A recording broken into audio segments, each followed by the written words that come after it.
ኢቶሪካ አልበም ታሪካዊነቱ ቀጥሏል። ቢቢሲ ሚሊዮኖች ቴዲ አፍሮን ያዳመጡት ነው በሚል ያው ሰፋ ባለ ሁኔታ እየዘገበው ይገኛል።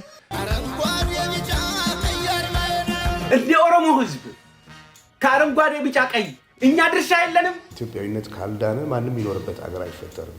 በጣም አመሰግናለሁ አቶ ቴዲ አፍሮ ጀግና ነው። በጣም ታዋቂ ሆኗል። እኔ በጣም የእናንተ እናት የኢትዮጵያ እናት ልታወቅ እንጂ ቴዲ አፍሮ የተላከበት የብልጽግና ሰራዊት ሰምታችኋል። አንድ መረጃ ልንገራችሁ። ለሳቅ ለጨዋታ ለመማር ከመጡ ወደ አሽሩካ ቻናል ገብተው እንዲቀውጡ የምላችሁ የእናንተው አሽሩካ ነኝ። እግዚአብሔር ይመስገን። ኢትዮጵያ ኤርትራውያ ሁላችሁም ትካተሉኝ ሰላማችሁ እንዲበዛ እመኝላችኋለሁ። እንደተለመደው ቪዲዮ ላይክ ያረጋችሁ እንድትካተሉ እጋብዛለሁ። ጥያቄ አምጥቼላችኋለሁ። እንደተለመደው መልስ የምትሉትን አንድም ሁለትም መልስ ሊሆን ይችላል ኮሜንት ላይ አስቀምጡልኝ። ቴዲ አፍሮ ኢቶሪካ አልበም በቀዳሚነት አንደኛ ደረጃ ተደማጭ ሆነው የትኛው ነው? 1 ቁጥር መሬማ፣ 2 ቁጥር ጀንበር፣ 3 ቁጥር ዳስጣል፣ 4 ቁጥር አረንጓዴ ቢጫ ቀይ። መልስ የምትሉትን ኮሜንት አድርጉ። አሽሩካ የምርጦች ምርጫ ይቀጥላል። ቴዲዬ ለጥበብ ሞቷል፣ ለጥበብ ታሟል፣ ለጥበብ ደክሟል፣ ጥበብን አክሟታል። ስላከማት ዶክተር ተብሏል። እግዚአብሔር የተመሰገነ ይሁን። ቀሪው ዘመኑን ከነቤተሰቡ አምላክ ይባርክለት። ቴዲዬ ምን ጊዜ እወድሃለሁ። በቅድሚያ ይቅርታ ጠይቃለሁ። ባለፈው በሰራው ቪዲዮ ላይ ኩኩ ሰብስቤ ያልኩት አርቲስት አዳነች ወልደ ገብርኤል በሚለው ይታረም። ያው ኮሜንታችሁ ላይ እናንተም አረማችሁታል፣ ግን በተደጋጋሚ እንደዚህ ፍቅሯን ስትገልጽ የተመለከትን ነው። ደስ ይላል። እርስ በርስ እንደዚህ አርቲስቶች ሲደጋገፉ የኩኩ ብዙ ጊዜ ስለ ቴዲ እንትን ስለምትል ያ ይመስለኛል።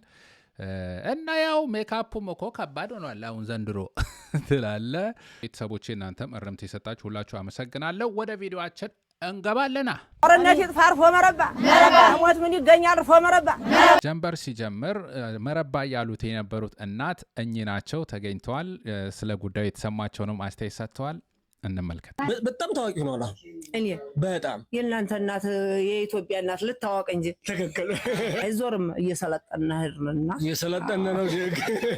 ቴዲ አፍሮን ያውቁታል? ያው በቴሌቪዥን ያውቀዋል። በቴሌቪዥን ያውቁታል? አዎ። ምን አይነት ዘፈን ያውቃሉ ስለ ቴዲ?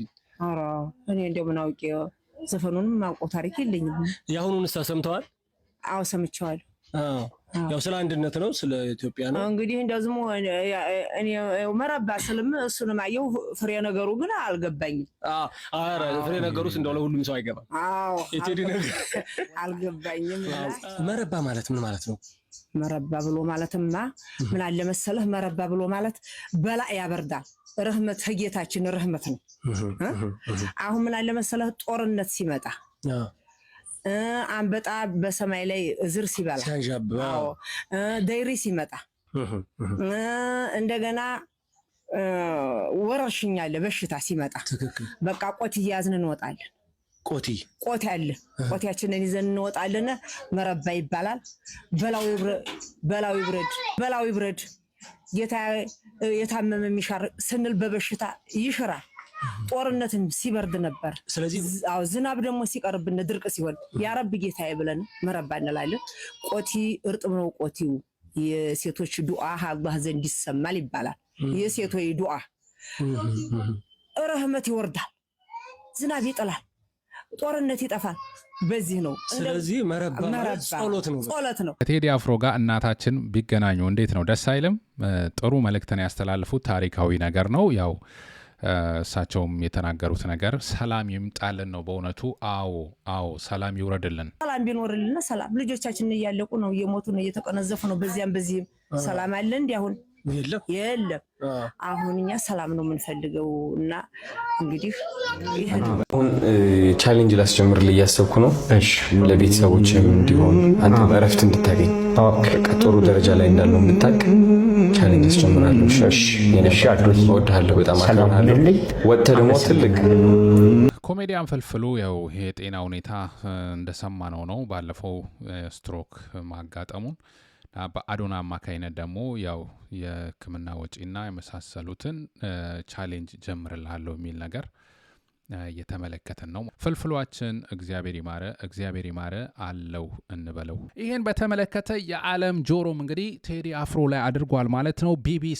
ቢቢሲ ሚሊዮኖች ቴዲ አፍሮን እያዳመጡት ነው በሚል ያው ሰፋ ባለ ሁኔታ እየዘገበው ይገኛል። ቢቢሲ ያው በዓለማችን ላይ ታዋቂ ከዳር እስከ ዳር ህዝብ የሚከታተለው ሚዲያ እንደሆነ የታወቀ ነው።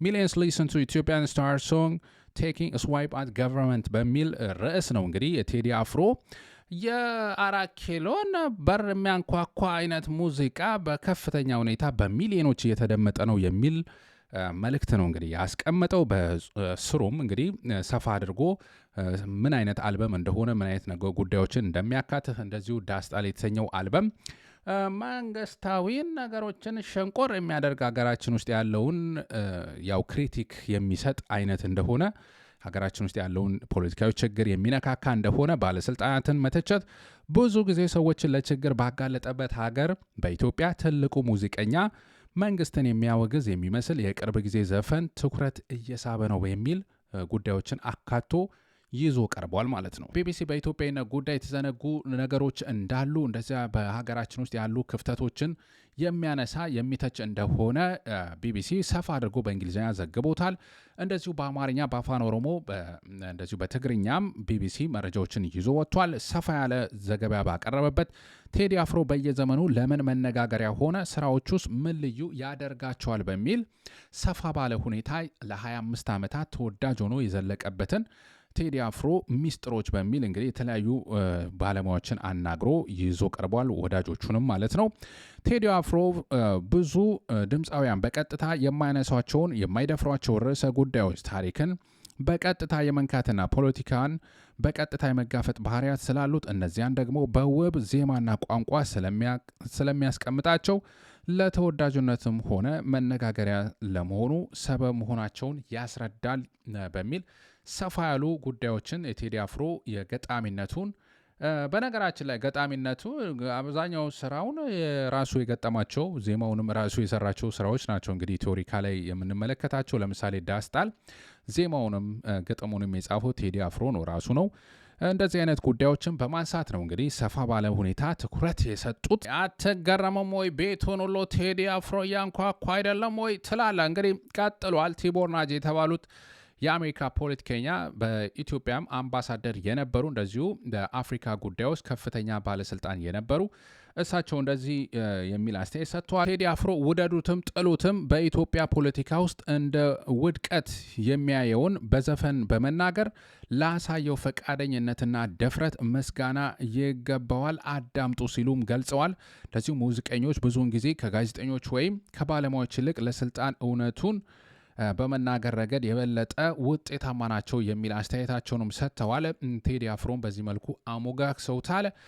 ያው እውነቱን የመሰረቱን የሚያውቁ ናቸው እንግዲህ እንደዚህ አይነት ባለስልጣናት። ስለዚህ ያለውን ነገር መናገሩ ሊደነቅ ይገባዋል የሚል ነገር ነው እንግዲህ የተቀረበ ያለው። ኢትዮጵያዊነት ካልዳነ ማንም ይኖርበት አገር አይፈጠርም እዚህ ቦታ ላይ።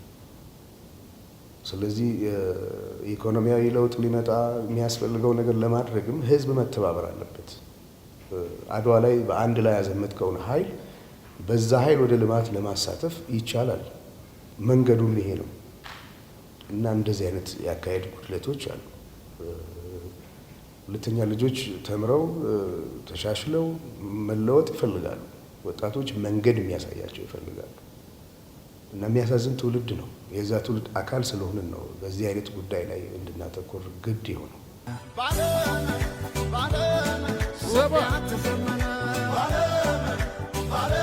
ኢትዮሪካ አልበም ታሪካዊነቱ ቀጥሏል። በጣም ደስ በሚል ሁኔታ እናንተም ኮሜንት ላይ ፍቅራችሁን እያሳያችሁ ትገኛላችሁ። በድጋሚ አመሰግናለሁ። ሪከርዶችን አዳዲስ መረጃዎች እነግራችኋለሁ። 70 ሚሊዮን በጥቂት ቀናት ውስጥ በዩቲዩብ ምልከታ ያገኘ የመጀመሪያ የኢትዮጵያ አልበም ብቻ ሳይሆን የአፍሪካ አልበም ሆኗል። በአጭር ጊዜ ውስጥም 500,000 በላይ ሰብስክራይበሮችን በማግኘት የቴዲ አፍሮ ቻናልም በአፍሪካ ደረጃ ነው ቀዳሚ መሆን የቻለው። እጅግ በርካታ ሪከርዶችን እየመዘገብን እንገኛለን። ታሪካዊነቱ ቀጥሏል። ዳስጣል የተሰኘው ዜማው በተወዳጅነት በአንደኛ ደረጃ ላይ የተቀመጠ ሆኖ አሁን ላይ 13 ሚሊዮን ደርሷል። ለሪከርድ ግን እንይዘዋለን። በ3 ቀን ውስጥ 11 ሚሊዮን የደረሰ ምልከታ የደረሰ ሆኗል ማለት ነው። ይህን ያክል ምልከታ ያገኘ መሆኑም እጅግ ለቴዲ አፍሮ ራሱ ሪከርዱን የራሱ ሪከርድ ገለባብጦት የሚያልፍ ከሶማሊያ ለቴዲ አፍሮ አድናቆት እየተላከለት ነው። እስቲ እንስማ። በጣም አመሰግናለሁ አቶ ቴዲ አፍሮ ጀግና ነው። ጀግና አይሞት እንዳል አማራ ከሞተ ይተነሳል አልኩ። የቴዲ አፍሮ በጣም አንበሳ ነው። እውነቱ ነው። ውሸት የለም። ውሸት ምናምን የለም። እውነት ነው። እንደ መሳሪያ ነው የተኮሰ ወላሂ ጢት ይላል። እንደ መሳሪያ ጢት ነው የተኮሰው አንበሳው። ጀግና ነው። እንደ በጣም ይወድሻለሁ ወላሂ አልዓዚም ቴዲ አፍሮ አንበሳ ነው ወላሂ። ኢትዮጵያ ልጅ ነው። በጣም ደስ ይለኛል ወላሂ። ይሄ ነው ምን ታረጋዋለህ? ፍቅር ይስጠን ማለት ነው። ከዳር እስከ ዳር እየተሰማ ነው ምስጋና ማለት ነው። በኖርዌይ፣ በስዊድን፣ በሆላንድ፣ በአውሮፓ በአንደኛ ደረጃ አሁንም እየተደመጠ ይገኛል። ደረጃዎቹ ምንም መንቀሳቀስ አልቻሉም፣ ተቆጣጥሮታል። ይሄም ያው ዳስጣል የተሰኘው ነጠላ ዜማ ማለት ነው። በካናዳ፣ በስዊዘርላንድ፣ በዩኬ ሁለተኛ ደረጃ ላይ ሆኗል። ያው እነዚህ ዝቅ ያለ ደረጃ የነበሩ አሁን ከፍተኛ ሁኔታ እየተደመጠ ይገኛል ማለት ነው። በቤልጅየም፣ በጀርመን ሶስተኛና አራተኛ ሆኗል። በአረብ ሀገራት በዩናይትድ አረብ ኤሚሬት አሁንም ከ1 እስከ 3 ቴዲ አፍሮ ነው ደረጃውን የተቆጣጠረው። በሳውዲ ከ1ና 2ኛ ደረጃን ይዟል ዳስጣልና መሬማ። ነገር ግን ሶስተኛ ፈቀቅ የማለት ነገር ይታያል። ይህንም ነግራችሁ ያው በዩቲዩብ ላይ ነው። በዩቲዩብ ላይ ከፍተኛ ደረጃን የመቆጣጠር ነገር ታይቶበታል። በስፖቲፋይ እና በሌሎች አፕል ምርት በሆነው አፕል ሚውዚክ ላይም እየተደመጠ ይገኛል። አሁን ስለመደመጡ ሪከርድ ስለመስበሩ አይደለም ዋናው ነገር አይደለም እንዴ። ዋናው ነገር ቴዲ አፍሮ ምን ብሎ ዘፍኖ ህዝቡን ምን እንደዚህ የሚያነቃነቅ ምን ነገር ሰርቶ ነው? ያው መልእክቱን እየሰማችሁት ነው፣ የምታውቁት ነው።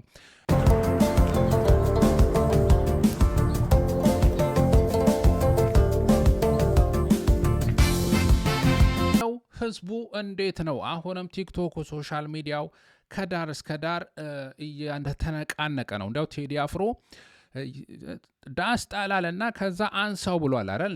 አንሳው የተባለው ባንዲራው የወደቀው በዚህ መልኩ እንደምትመለከቱት በተለያየ ጊዜ ሰዎች ለብሰው አዲስ አበባ ውስጥም ዝግጅት ለመሄድ ሲሉ አውልቁ ጣሉ ሲሉት የነበረው ባንዲራ ቴዲ አፍሮ እንዳዘዘው እንዳለው እንግዲህ ህዝቡ ያው ሶሻል ሚዲያ ላይ አንስተነዋል።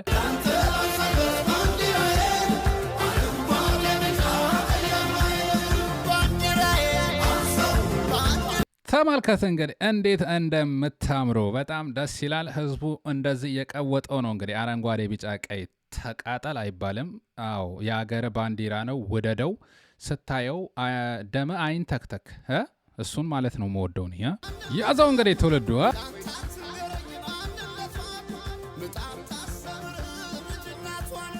ተነስቷል። ከዳር እስከ ዳር የኢትዮጵያ ባንዲራ ያው እየተውለበለበ ነው የምንመለከተው። በነገራችን ላይ የኢትዮጵያ ባንዲራ ያው አምባሻው የተባለ በዚህ በኩል ደግሞ አረንጓዴ ቢጫ ልሙጡ የተባለ ክርክር ያለበት ጉዳይ ነው። እሱን ለጊዜው እናስቀምጠው።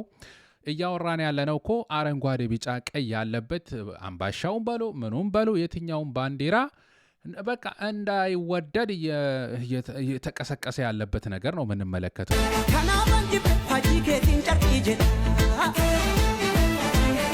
እንደዚህ አይነቶች ደግሞ የወረዳ አስተሳሰብ ያለባቸው ያው ባንዲራህን ጨርቅ ለዋለው አይነት ነው እያሉ ያሉ። በዚህ በአረንጓዴ ቢጫ ቀይ ዙሪያ ከፍተኛ የሆነ ውዝግብ አለ ነበረ። ይህ ወንድማችን ያስተላለፈው መልእክት ኦሮሞስ ይሄ ባንዲራ አረንጓዴ ቢጫ ቀይ ታሪክ የሰራበት አይደለም ወይ? እኔ ይመለከተኛል እያለ ነው።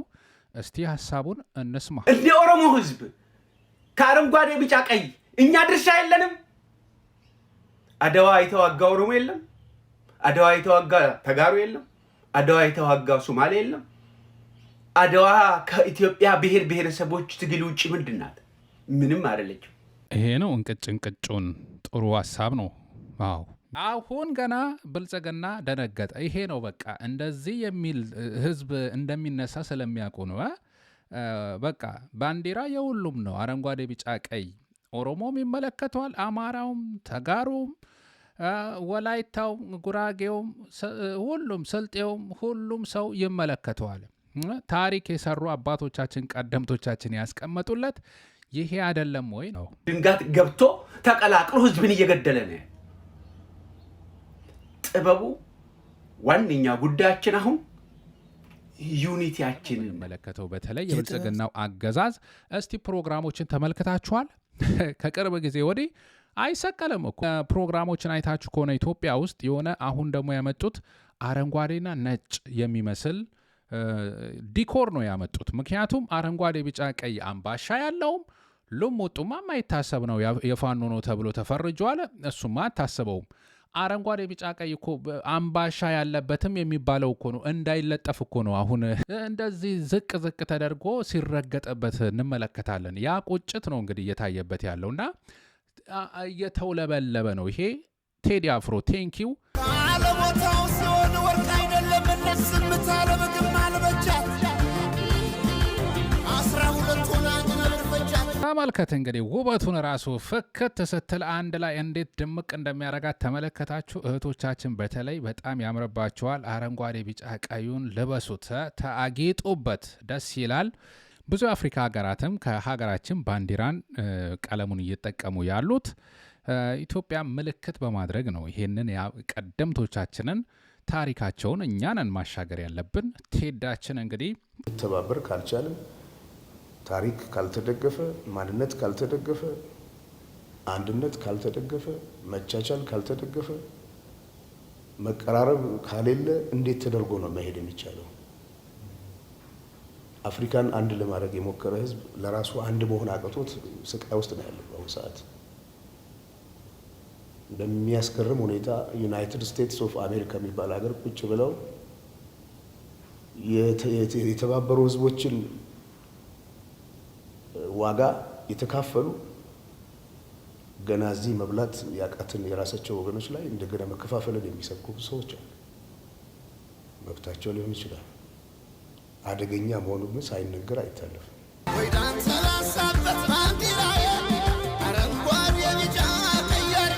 ቴዲ አፍሮ ያነሳው ሀሳብ አንሱት ባንዲራውን ያለው አንስተነዋል፣ እያውለበለብ ነው። መሬት ላይም መውለብለብ አለበት ነው ዋናው ጉዳይ። ወደዛ እንዴት ይመጣል? ብዙ ጉዳይ አነጋጋሪ የሆኑ ጉዳዮች እየተነሳ ያለበት። እዚህ ጋር ቴዲ አለች፣ አጫሉ አለ። የማይወዳደር ሰው እየተወዳደረ ነው። እኔ የአዲስ አበባ ልጅ ነኝ፣ አጫሉን በጣም ነው የምወደው። እኔ የአዲስ አበባ ልጅ ነኝ፣ ቴዲን በጣም ነው የምወደው። ግን በቃ ምን ታደርጉናላችሁ? እኛ የአዲስ አበባ ልጆች ነን። ዘረኝነት ምን እንደሆነ አናውቀው። ዘረኝነት ባለበት በኩል መንገድ አንሄድም። እኛ ብቻ ምንድነው ዳር ወጥተናል፣ ዳሩን መሀል እናደርገዋለን። ሸገሪያንስ ያው ቁጭታቸውን በዚህ መልኩ እየገለጹ ነው። ሳባ ያው በተወለደበት ሰፈር ቀዬ እንደ ባዳ የተቆጠረ የተገፋ ስራ ቢባል ስራ ማይሰጠው ተመርቆ በመከራ ውስጥ የሚኖር የተማረው ነገር ከንቱ የቀረበት ወጣቱ እጅግ በአስቸጋሪ ሁኔታ እንዲቆይ የሆነ ያለበት ሴራ የበዛበት በከተማው ላይ ባዳ የሆነበት ነው እና ይሄ የአዲስ አበባ ዳር ወጥተናል የሚለው ነገር በጣም ተቺ ሆኗል እና ብዙ ያው አነቃንቆታል ህዝቡን። ቅኔ ያላት አጠር ያለች ነች። እስቲ እንመልከታት ቴዲን። ቴዲ እኔን መዳፈር የሚያመጣብህን ችግር የገባህ መሰለኝም። በፍጥነት በመኪና የሚገጭ ሰው ፈልጉና ቴዲ እንደገጭ አስመስላችሁ በቁጥጥር ስር አውሉት።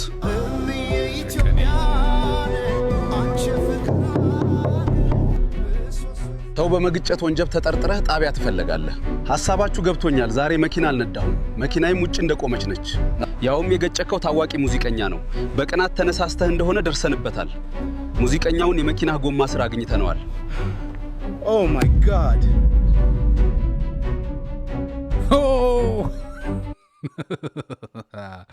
ኧረ ይቀጥላል።